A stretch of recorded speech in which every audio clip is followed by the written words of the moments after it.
నమ్మినవాడు మోసం చేశాడు, ప్రపంచం అవమానించింది. కానీ అతను ఆగలేదు. ప్రతిరోజు కొత్త ఆశతో మొదలవుతుంది. నీకు పని రాదు, వెళ్ళు.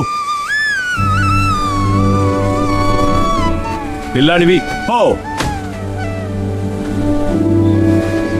పని దొరకలేదు, కానీ అతను ఆగలేదు. పని దొరుకుతుందా? నేను చూస్తా. డబ్బు ఎక్కడా? నమ్మిన వాడిని మోసం చేశారు. రాము షాక్ అయ్యాడు. ఒంటరిగా కూర్చుంటాడు. చినుకులు పడటం. ఆ రోజు అతను పూర్తిగా విరిగిపోయాడు.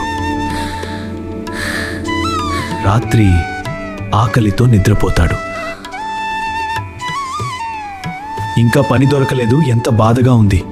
మళ్ళీ ప్రయత్నించాలి. కానీ అతని లోపల ఓ చిన్న ఆశ ఇంకా ఉంది. రోజుకి 20 రూపాయలు.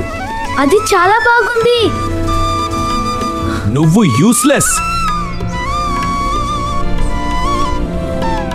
పని రాదు, పో. కానీ సార్, నా మాట విను, వెళ్ళిపో.